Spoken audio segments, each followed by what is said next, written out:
Hello friends, welcome. Friends, this video is all about exchange rates. And why exchange rates are important? Because it makes the exports of the country competitive and it makes imports costly. Now when imports get costly, it drives the price of goods and services which you are borrowing or importing from other countries. For example, crude. India is importing huge amount of crude from other countries. Therefore, the price of petroleum products within our country depends upon the strength of the rupee versus US dollars, because you are purchasing oil in US dollars. So imports will become more costly and exports will become more competitive. That's why exchange rates are extremely important. Now, what are the factors which influences exchange rate? The factors which influence exchange rates are the inflow of dollar versus outflow of dollars. Now, let's say your country is exporting more than importing. Let's say India is exporting more than importing, just a hypothetical situation. It's always the other way around. Then what will happen is that the products, the goods and products and the services which are exported out needs to be purchased by our foreign counterpart in Indian rupees. So they have to use their dollars or their current local currencies, the foreign currencies, to purchase rupees. So what happened? The demand of rupee is going to increase and therefore the rupee will become much more stronger. Similarly, if the country is going to have investment flowing in from outside, then again all the investments have to be made within the country using the local currency. For example, rupees. Let's say if somebody is investing $1 billion from outside, and he has to, in order to make that investment, he has to convert that $1 billion into local currency to make purchase or do investment within our country. And therefore, a limited number of dollars are going to chase, a large amount of dollars are going to chase a limited amount of rupees. And that's why the rupee will strengthen. So, depending upon the economic condition of the country, the exchange rates fluctuate. So, exchange rate is actually a very important indicator of the health of the economy, right? How the economy of the country is progressing and how foreign investors are seeing the country from the point of view of investments and from the point of view of various other economic consideration. So that is reason I thought of doing this video, which will give us a flavor as to how the Indian exchange rates have changed over a period of time and how it compares with other countries' exchange rate. Now friends, this analysis is based on a data which I have extracted from this particular website. Now, if you look at this website, this is the BIS website. Now, if you go here, bis.org, you will find that there is a tab which says foreign exchange, and in foreign exchange tab, you will find this particular page on which you can download this file. Now, when you download this file, the data will be available from till most recent date. It may not be absolutely recent. It may be just few days, couple of days here and there, because it takes some time for BIS to collect this data and report the data of all the countries. So the file that I have downloaded here is the data is available till December 2023. Right? So I have downloaded this data. So this is one of the source. So I'm going to share the link in the description of this particular source. So you can also play with this data and download this raw data. The other place where this exchange rate information is available of various countries is International Monetary Fund. So there could be many other sources, but I have chosen to use these two sources. Now what I find is, here also you will find that imf.org, there is a page where you can download this data by inputting a certain date range, and then you press continue and the data will get downloaded. But I haven't used the IMF data. I have used the BIS data because I find the BIS data more comprehensive. I've aggregated this data. First, I downloaded this data. I processed this data using the following, as I always do. So I use this. I went into the. I have used the Python to process this data. Because what happens is that the data is in a particular format which becomes very difficult to process in raw form. Now, if you look at this date file, the file will, when I upload this file, the file will have various nulls and etc. So you need to first. So this is in this format, right? It's a horizontal format. So you can't process horizontal data because you have to convert this into a vertical form of data. So you have to do pivot, which is not scalable. So I used a melt function here. After extracting this data, I use a melt function and then store this function in a file, a CSV file, and I'm going to show you how the CSV file looks, so that you can get a feel that how a horizontal data can be converted into a vertical data, right? Yeah, so this is how the data looks. If you just look at this data, so this is the data. So you will see that country by country the data has been converted in this particular form, right? And then it can be very easily processed. Now, one more reason of processing this file using Python before you use this file, you are able to use this file, is because of this reason. What happens is that when you get a raw file, right, let me just show you the raw file, you'll find that there are a lot of missing data. Like, let's look at this, right? Look at this data. For example, if you see Hungary, so there will be many dates where the data is missing. Now, how do you deal with that data? So this, if you put this raw file in Tableau for processing, then what will happen is that there will be many dates which are going to be missing, and that will create a lot of problems. You see, a lot of data will be missing. So what you have to do is you have to use this formula. So what you have to do, before you save this CSV file, you should use ffill function, so vertically fill the data. I'm going to show you so that you understand what I'm talking about. I'm going to process this in front of you. So let's say I upload this data, and then I process the heading and the body gets processed here, and then I convert this into index, and then I take the columns out and then reset, and then I rename the frequency to date. And let me just show you how the data looks here, so that you understand why this ffill is so important. So let's say I do body, and then I say parens. You'll find that, look, this NA and NaN, right? There are many places will be NaN because the latest data will not be available. So what you have to do is you have to basically do what? FILL, and then you say enter, and then you will see that these dates are going to get filled, right? So it becomes very easy to process, but be careful about this. When you use ffill, it should not happen that the data is available 1 year, 2 years back, and then you fill it and make it the latest data. That will give you a very erroneous picture. So look at the file, understand the file in depth, and use these capabilities with caution. Otherwise, you will end up committing mistakes. Okay. So this is just a preview, because that is not the meat of the presentation. The presentation is something is going to be different. So let me just pull my dashboard in front of you, and then I'll take you through the chart. Let me just give me a minute. Yeah, this is a dashboard. So this is the file which I'm talking about, right? Now in this dashboard, what I have done is that I have aggregated various countries, important countries. I've just filtered out unimportant countries because it's very difficult to handle all the countries in one single dashboard. Now, again, not only that, this dashboard has the capability to view all the countries' information. In order to compare these countries apple to apple, because every country will have a different currency rate. For example, if you look at Japanese yuan, which will be in the hundreds, 104 something, and rupee is 83, and similarly the Chinese yuan will be around 6.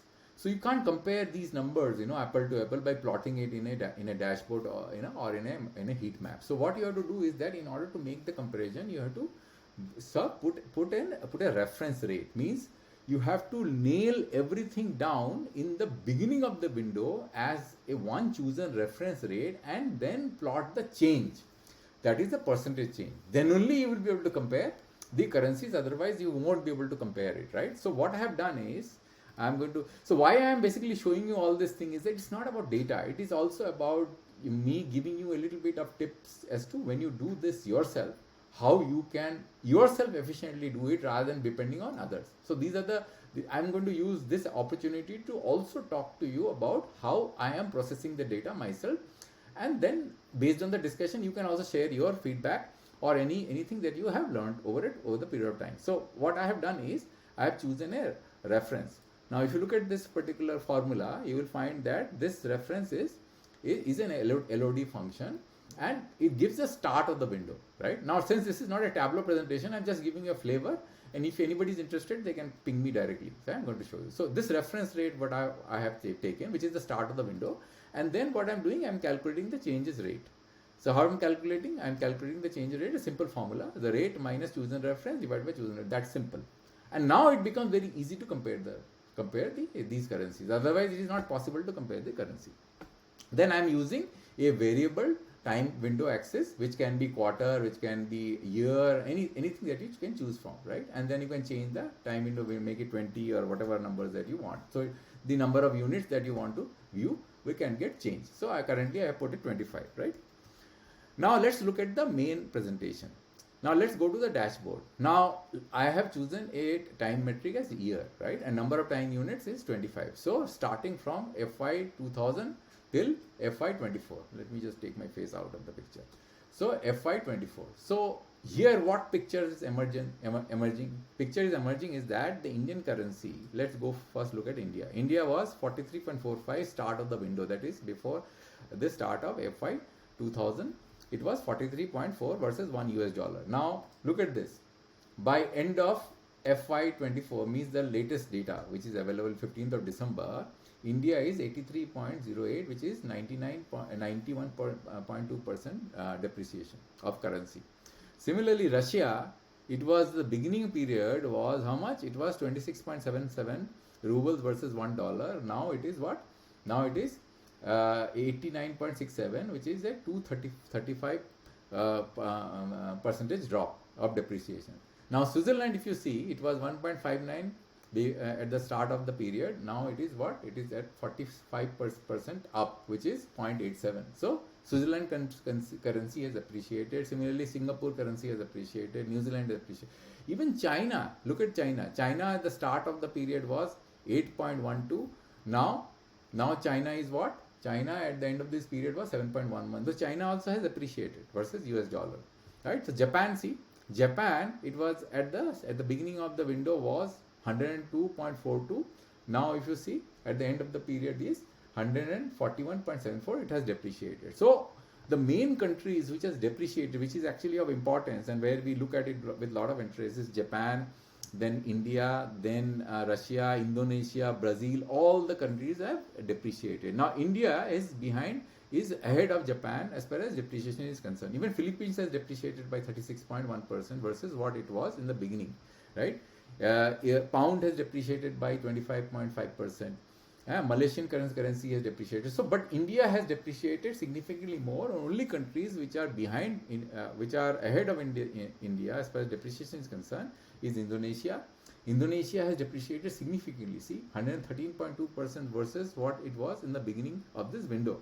Brazil has depreciated by 157.3%. South Africa has depreciated by 197.1%, and Russian ruble has depreciated by 235%. Now let's zoom in. Let's take a quarter view. Now that the quarter view gives us the most recent phenomena, what is happening right now. Now if you look at the quarter view, you'll find that Switzerland is still on the top. It has appreciated by 11%. Whereas China has depreciated. Means over a long period of time, China's currency has appreciated, because you know that China has been a great exporter of goods and services. And because it was the exporter of goods and services, it had held its currency at a very low compared to US dollars. Now how it has done it? It might have used some regulatory mechanism, but it is very clear that in order to maintain export competitiveness, China had held their currency low.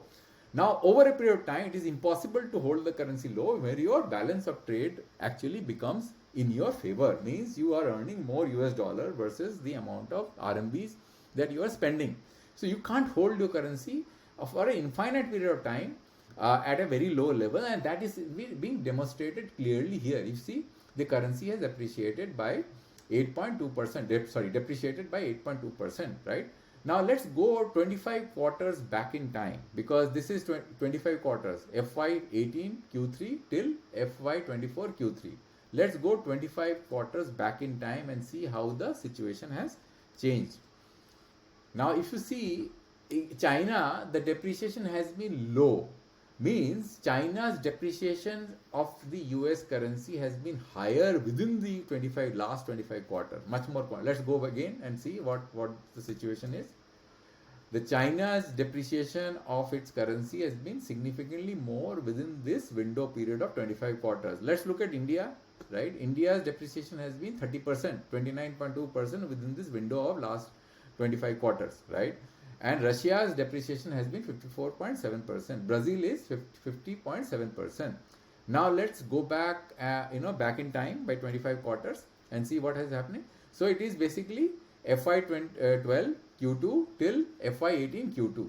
Now here the picture is the China's depreciation is lower, right? Euro's depreciation is higher.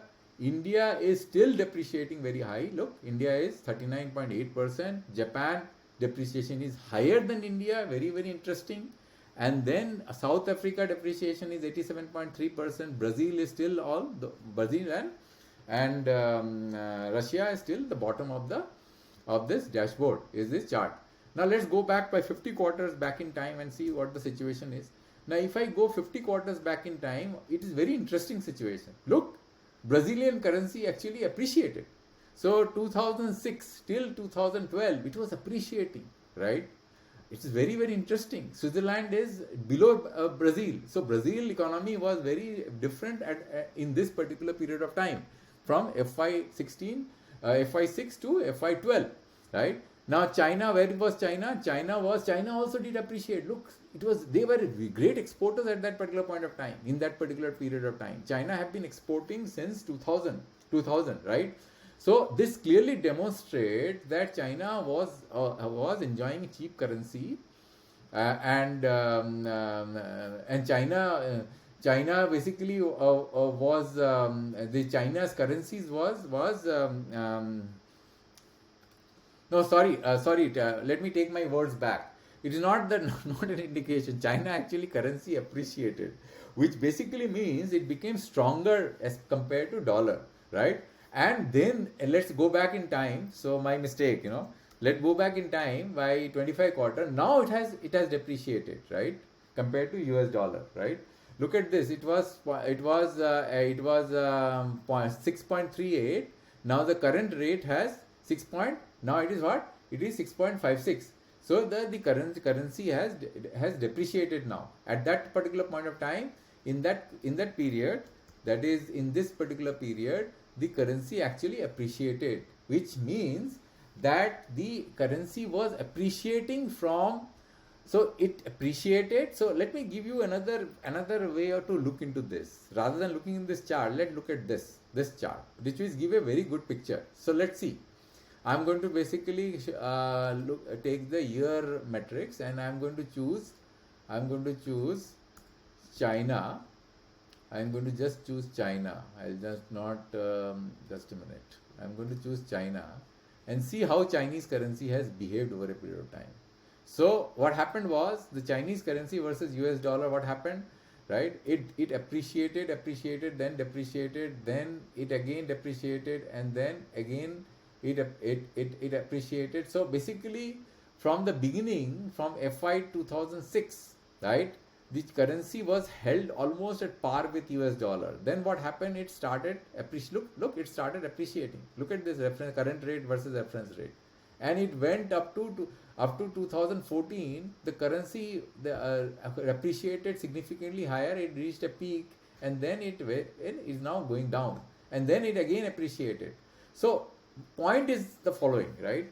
Why currency appreciates? Because the demand for that currency is higher, means you are exporting, so your balance of trade is in your favor, means people are chasing asking for your own currency through they are exchanging their dollars versus your currency. So it's clearly demonstrated the fact that because of the exports of China have been exporting significantly, which has put pressure on its currency, and their currency is appreciating as far as compared to dollar is concerned. Now let's pick India. Then we'll basically get a very interesting understanding what is going on. So if I pick India here, you'll find that India has been depreciating since 2000. There have been only one particular period, FY8, where the currency appreciated. Rest of the period, look at this, it is depreciating, which clearly shows that our balance of payment situation is not good. Our currency has been depreciating significantly. Start of this period was 43.45. Now it is what? 83.08.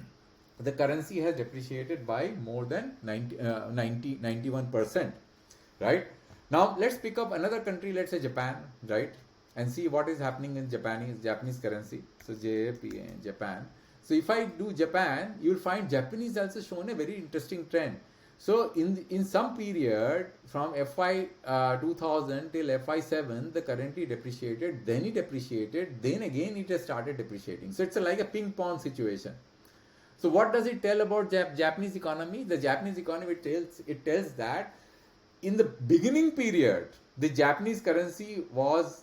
I'm ideally, if I let's see if I can get the data before this. I have the data or not. Let me see. If I plot, no, I think I don't have the data before this, unfortunately, because it would have been very interesting to see what happened before that. Let me see 30. If I see, no, I don't have it. Let's see 28.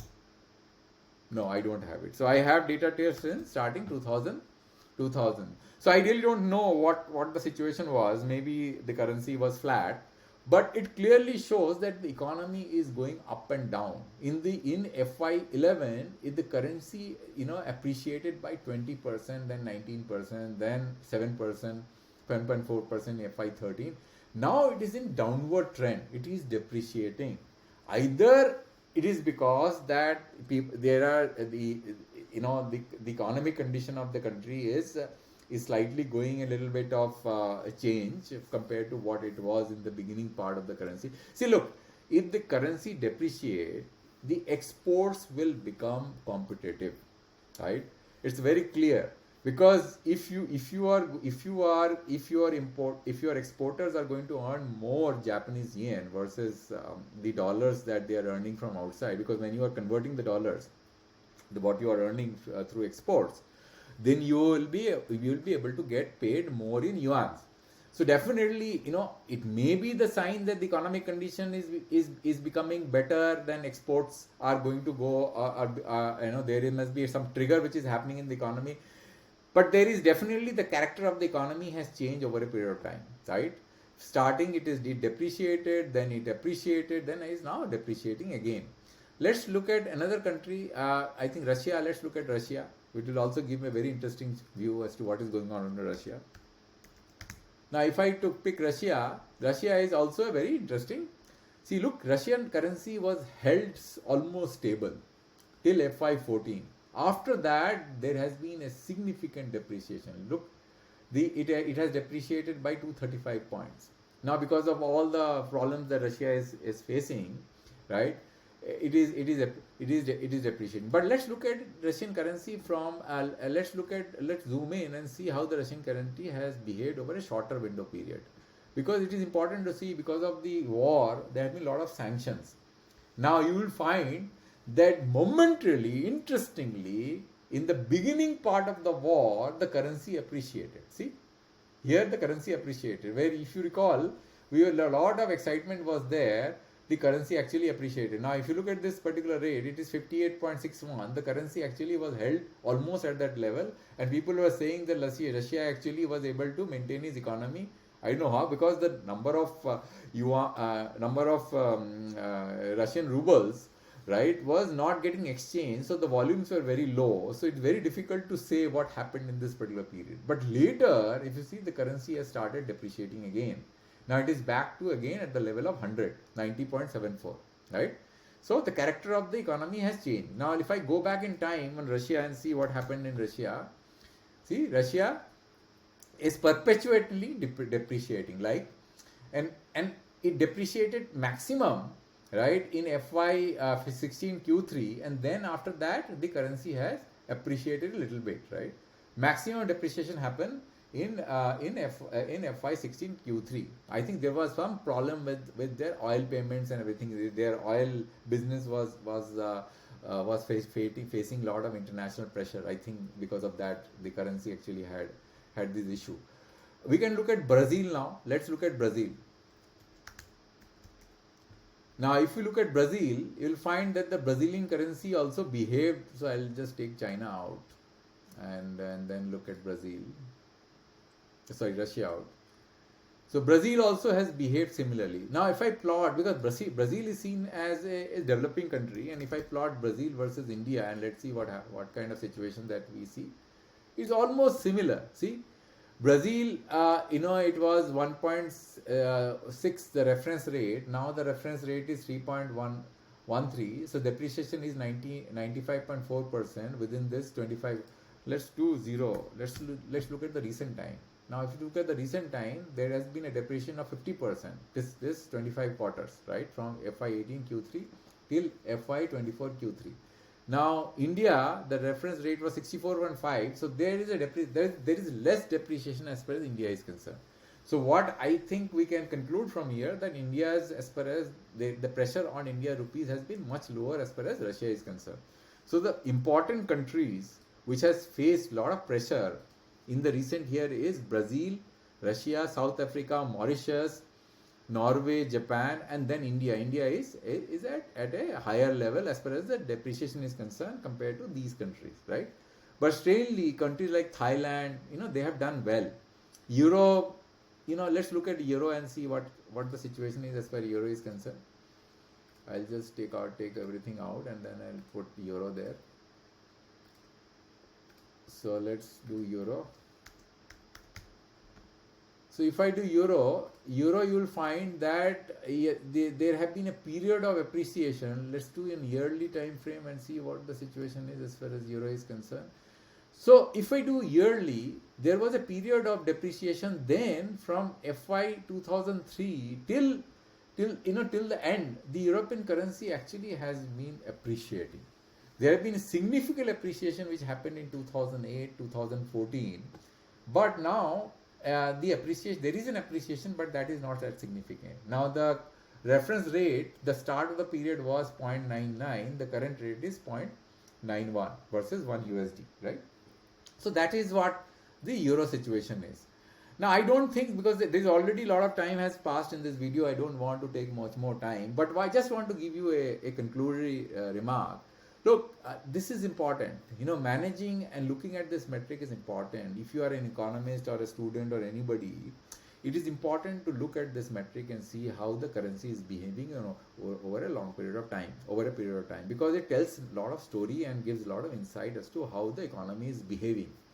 If you hold your currency stronger, then what happens is that there are benefits as well as there are disadvantages, because your exports are going to become competitive. If your exports are going to become non-competitive, your currency is stronger.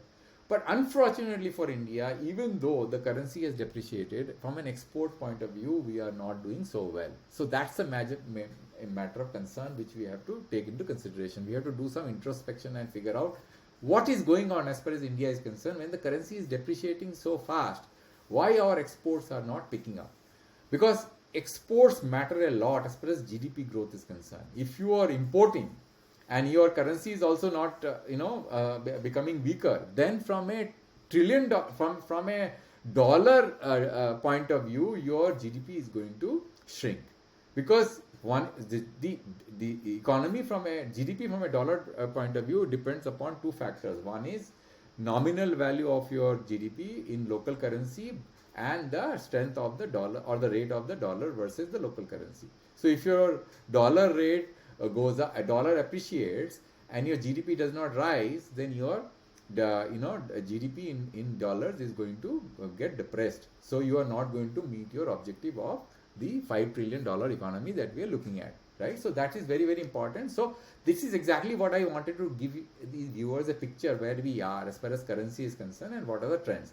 So thank you very much for your time, and I hope that you like this video, and if you have any comments, let me know in the comment section, and I'll come back to you with another topic next time. And thank you very much for your watching and a patient listening. Thank you very much.